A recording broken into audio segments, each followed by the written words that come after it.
Hey, and welcome to Next Up. Wendy, Wiese, Alvin, Reid. We're joined by Bob Clark, founder of Clayco. He's out in Colorado and looks like a beautiful kind of cabin scene, and it's probably a little bit cooler out there than it is in St. Louis on this hot July night.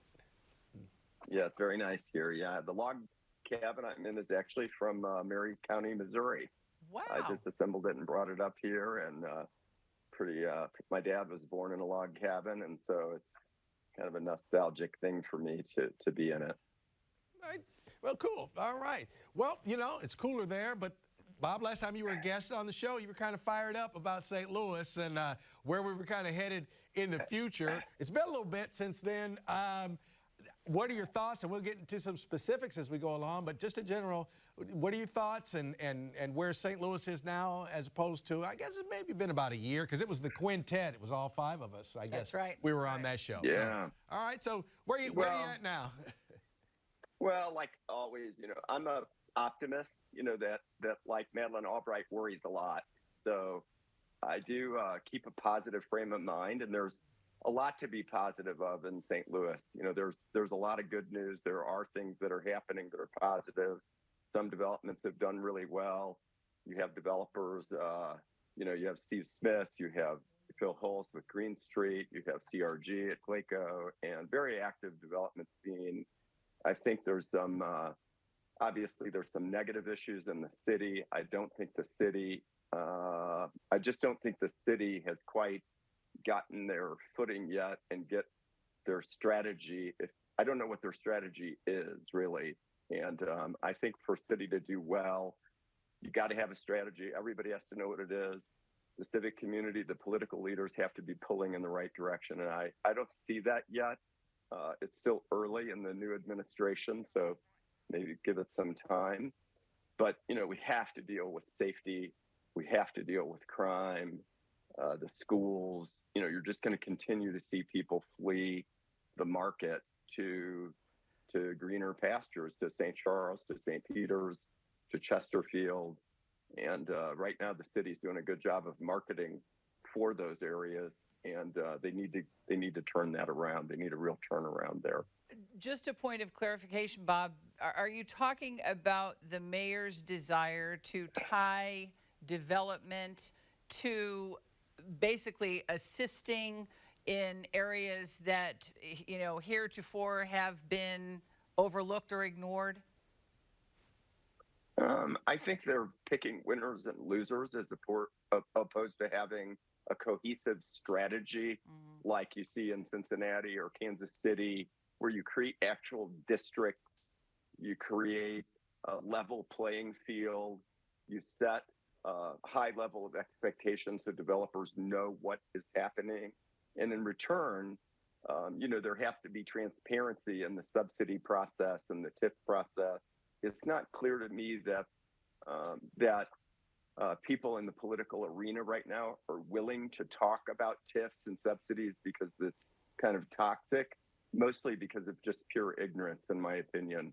I mean, I think the media, everybody that's against subsidies just doesn't understand the economic benefits to a community to use these tools, to get infrastructure and to get parking garages and to get roads and curbs and to make the developers competitive. Everybody just kind of thinks developers are all lining their pockets with a bunch of extra profit, and that's just not how incentives work. They're an increment of new tax revenue that doesn't exist without the development. And so as long as it's done transparently, all of mine have always been transparent. You know, there's a pretty robust public process in Missouri for TIFs and these things. And I think people are just afraid to use the terms and to talk about it because they don't understand them, quite frankly. Could you, not you specifically, but developers and people who, you know, have the same feelings as you, do you feel as though you could do a stronger job of, you know, never mind media and all that, could you make your case to the public or just do a better job of explaining to people? Sure, absolutely. And I have, you know, we went through a very intense multi-meeting process for Centene when we went through the whole SDD process in Clayton. So they're usually very public, Alvin, like in Chesterfield or, where they've been used successfully. If you look at Kansas City's track record or Cincinnati or even Chicago, where they create TIF districts, I mean, the developers know what the process is and they know what to expect. I think in the city, developers it's kind of hit or miss. And it's like a box of chocolates and you just don't know where the cherries are. So I think they could do a better job of describing and to getting like a real platform for how they want to do development in the city. And as I said, there's great examples right in Missouri. I mean, Kansas City has really done a terrific job and is yielding great results from it now. And you're talking specifically city, not like region-wide. This focus, what you're saying now is city, or is it throughout our region? I think that's mostly city development. I think the county and certainly the areas in St. Charles and St. Peter's are more. It's a more straightforward process, and I think it could be better in St. Louis County as well. I think the region. I've been beating a dead horse here. The region should try to figure out how to get St. Louis County and the city, merged together. I've always been an advocate for this, kind of 93 municipalities. I mean, that's a difficult struggle for the community. In terms of the convention center, which was one of the major topics the last time we had you with us, Bob, what are your thoughts today, knowing that it's moving forward? It's terrible. Terrible. I think it's terrible. And I don't plan on ever letting anybody in the community forget that their political leaders totally failed them. It's a failed project at a failed time. It's ballooned in cost. The paper said today it's a $210 million project, which is false. It's a $400 million loading dock repair project that cuts off the north side of the city. It's a terrible project. And I think there'll be lots of examples for other bad news coming with the project as the budget keeps busting. I mean, it'll shock me if the project doesn't turn out really late. I mean, I think there'll just be it'll be the gift that keeps on giving to the political leaders that didn't have in my opinion, the resolve to really get in a room and come up with a good solution for the community. And it's going to be a bruise to the political people that supported it. And so a follow-up, and I'm sorry, there's this little tiny delay between Colorado and our 9 PBS studios. Why can't we get in that room, Bob? What is it that is so endemic about politics in St. Louis that we can't get there when so many competing cities around us do it with great ease? Well, I've said this like a broken record. It doesn't start with the politicians. You really can't blame politicians who don't have a civic community behind them. I think in all the markets where I'm doing a lot of work, where there's a robust kind of civic action alongside the political and the neighborhood people, the clergy, everybody should have a voice. And if you look at how civic progress is set up in Atlanta as an example, in Chicago, where I've been very fortunate economically, the business community is so vocal and so engaged and so involved. And right now they're not very happy, but at least they're at the table talking about what needs to be done and arguing or debating with the politicians. And I just don't see that happening in St. Louis. I think, again, it's early days for the new organization for Jason Hall, who I like. I don't completely understand the strategy yet. And I'm sure that if there's a renaissance in St. Louis, it'll begin there and there'll start becoming a strategy and it'll start intertwining with the political figures in the community. But in the situation where, you've had this kind of this blast of corruption recently, you could see why, civic leaders, business leaders, they don't want to engage right now. I mean, the mayor, I think she I don't know what she meant when she said that the indictments of Lewis, Reid, and others was the tip of the iceberg. But what a terrible image that put in everybody's mind. I think that was a really bad phrase to use. I thought the city was near rock bottom, and her comment made me think, well, it's not at rock bottom yet. So I think you got to get to the bottom before you can start climbing out. And the civic community will have to have a bigger voice in helping the mayor and the county executive. I don't think the county executive has robust counsel with the business community. In fact, I know that he does not. I've met with him. I know a few other people that have met him, but most of the business community right now is very weary of engaging, especially when we think everybody's being recorded because we're at the tip of the iceberg or whatever the mayor said. I think was a dangerous comment to make. As far as corporate leaders are concerned, okay, right now, it's not just politicians. I think that there's a certain amount of people just in the general public who feel as though, like, well, why do I want to hear from corporate leaders and business leaders? They've been here for 20, 30 years. You know, they were part of the break. Why are we listening to them to try to figure out how to fix it? I don't know that there's many business leaders around that have been around 20 or 30 years. You know what? Honestly. We were talking jokingly before the show started about forgetting our age, and I think I actually kind of did it right then. No, I hear your point. That they were around during the growth, too. Since I started Clayco, we lost 50 of our biggest corporations that either went out of business or sold or relocated and moved. I mean, I think we have to figure out, the big question would be, putting a strategic plan together as a region and as a community. There was some real movement when the community competed for the HQ2, even though that was kind of a lost leader kind of thing. But it did bring the community together, the city, the county, everybody, the universities all participated.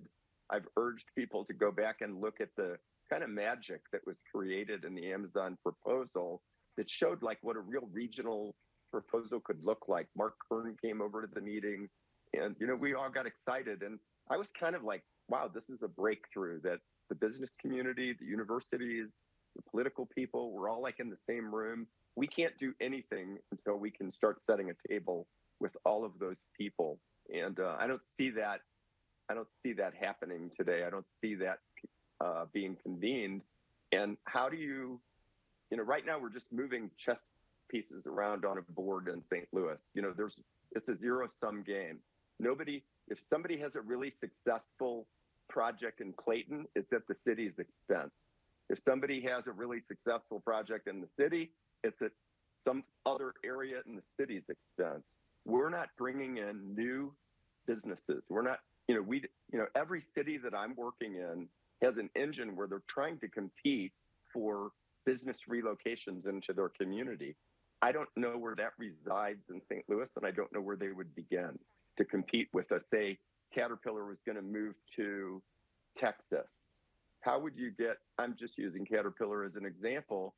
How would you put a competitive proposal to get Caterpillar to take a look at St. Louis right now? I think that's a question that the whole community has to ask itself. And the people that you're talking about, the citizens, they should be demanding. They should be holding the business community, and they should be holding their political leaders accountable. Bob, you have said in articles, you've been quoted as saying that part of your job as a leader is to know trends before they become trends. And I think that's sort of a part of the puzzle that those of us who are not in construction or not in areas where we have to be able to look into that economic crystal ball. What is it that people see in St. Louis? What are the make or break aspects of doing business? Why wouldn't a Caterpillar have looked at, or maybe they did and we didn't know it, looked at the St. Louis area? What is it that's keeping people from St. Louis? Is it perception or reality or both? It's some of both, but I think, there's some really great on the positive side, Washington University, St. Louis University, BJC, SSM, amazing healthcare, very affordable community. We're still getting some of our employees, when we hire people from around the country, we've hired, I don't know, 500, 600 people this year in Clayco, and we give them a choice where they live. And they can go to Chicago, they can go to our office now at Phoenix, they can go to St. Louis. And a lot of people do still choose St. Louis because of the low cost. Housing is very affordable. We have great sports teams. I think kudos to Andy Taylor and the new soccer stadium. I mean, those things are exciting, good things. But they're just not enough to get the kind of momentum we need to get real corporations to really look at moving to St. Louis for any reason other than that it's logistically the right location.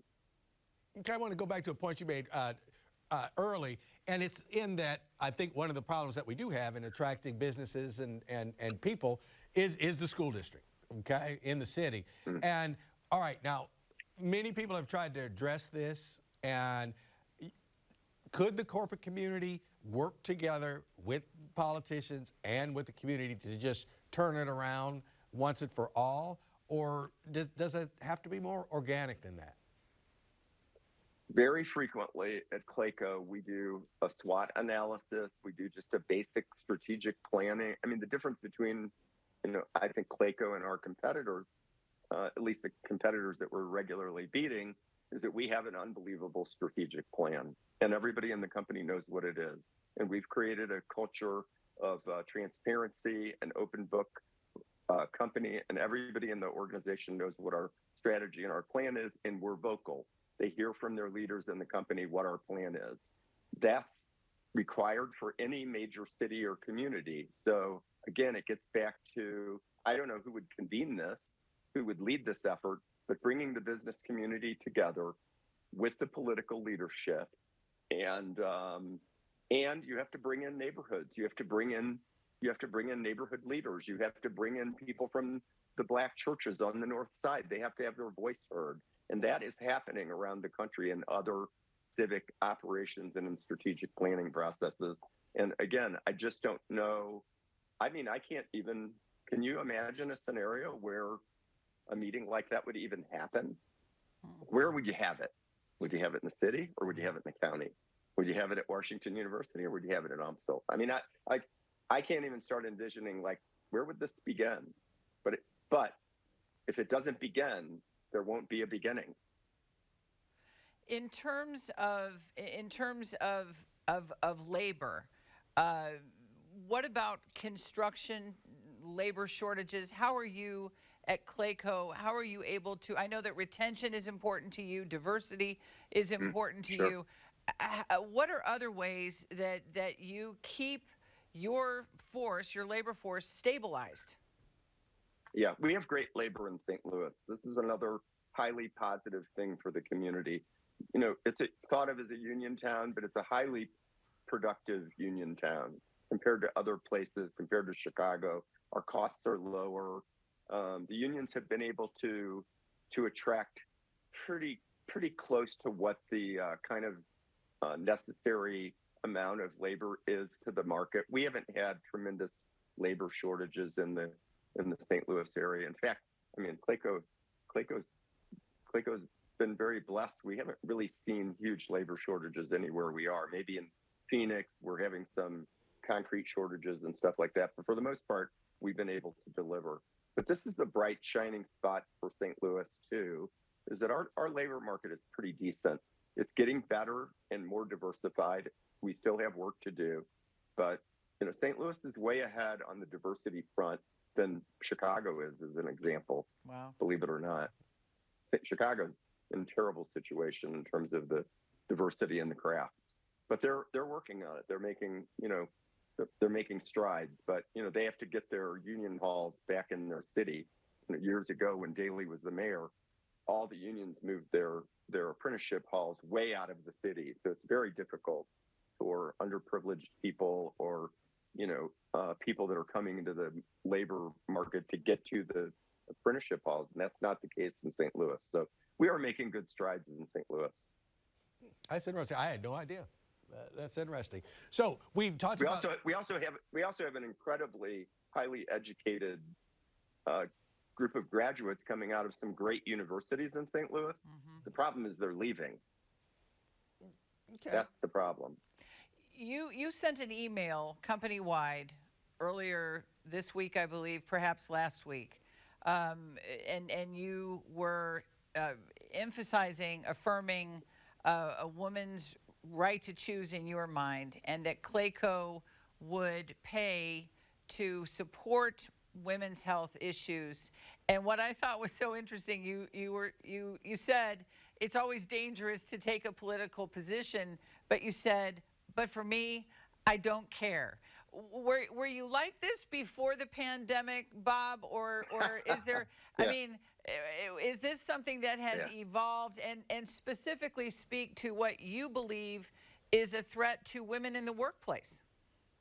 Everything is a threat to women in the workforce, and you probably know it yourself. I mean, as long as I can remember being in business, women had a stacked deck against them in the workforce. It's very, very clear. There's so many challenges to be a woman in the workforce, to be the caregiver to the children, often to the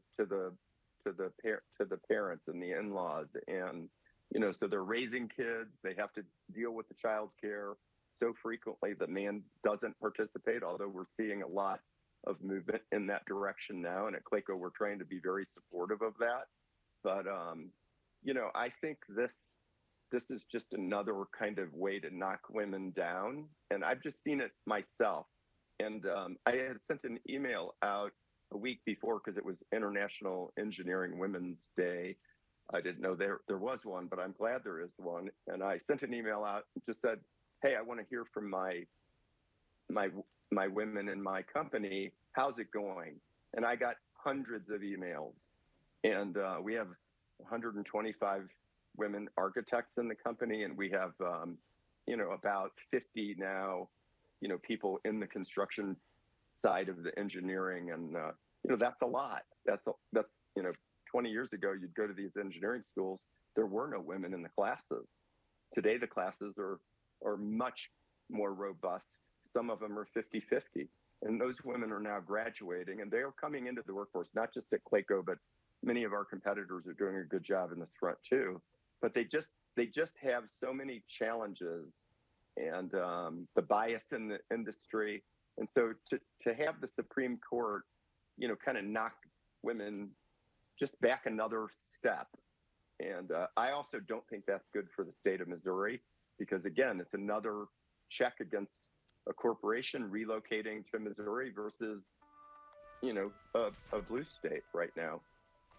I'm sorry. You have been instrumental through the state, and we have a limited amount of time. I have a feeling we could go 3 hours with you, Bob, as usual. But you've been instrumental with your work through the State Department and Dubai and the World Expo, and now you're trying to bring the World Expo to Minnesota, but there are many of us here in St. Louis who are trying to bring it here. We don't want to be against you at the negotiating table. Why is this so important? Well, it's important to the United States, not necessarily that it's in Minnesota. It's always been good. The World Fairs and Expos have always been good for America, whether they're in Seattle or they're in Chicago or they're in St. Louis. We know in St. Louis the legacy that they have. It wasn't a position that I sought. I got a White House appointment, and I went over and served, and it was a terrific honor to be a participant. But it really was eye-opening experience how much America has to offer, and that even though we are polarized in America, we are still a beacon of hope around the world, and that came through. I heard that every single day. It doesn't help when kind of Republican senators and congressmen and business people of high level of respect are questioning our election. I heard a lot of questions about, like, hey, doesn't that happen in Africa? I don't think that people in America are thinking about the perception around the world of us questioning the validity of our elections and how horrible that is. So we have some work to do in America, but still, hands down, the United States shined at the Expo. People came and were gracious and wanted to be part of it. And I saw people outside touching our flag, and like they were touching a baby. And we have something really terrific that we should be being more protective of. And so bringing it to Minnesota is, I think, it's a great location they've selected in Minneapolis, and I'm very proud to represent the bid, and I hope that we need the American people to rally around the bid, and they can't just hear from a few of us. They have to hear from everyone, and it would be good for the United States to bring the World Fair back to our soil. So speaking of proud, I have a daughter who's going to graduate in engineering this time next year. Ever call me. We have a terrific internship program. We have 100 interns in our internship program. Wow. And it's not just and it's a paid internship. Yeah. I hate people that don't pay their interns. Well, it's so stupid. It's so obnoxious. But we pay our interns. They get paid. We pay for their travel. And but we really teach them. We really put them in a scenario where they can learn the profession and learn the work and learn what a vision of their career could look like in the business. So have her shoot me an email. All right. I'm the head of HR. You're the head of it. All right. She's at the Ameren Nuclear Power Plant, believe it or not, for an internship. Oh, cool. And she is getting paid. Fantastic. All right. Bob, That's thank you so amazing. much, man. I mean, it's always great talking More to power to you guys. Hey, you're a straight shooter, and we appreciate that. You have a great night. And Thanks you guys a lot. have a great night, too. You guys too. Thanks for having me.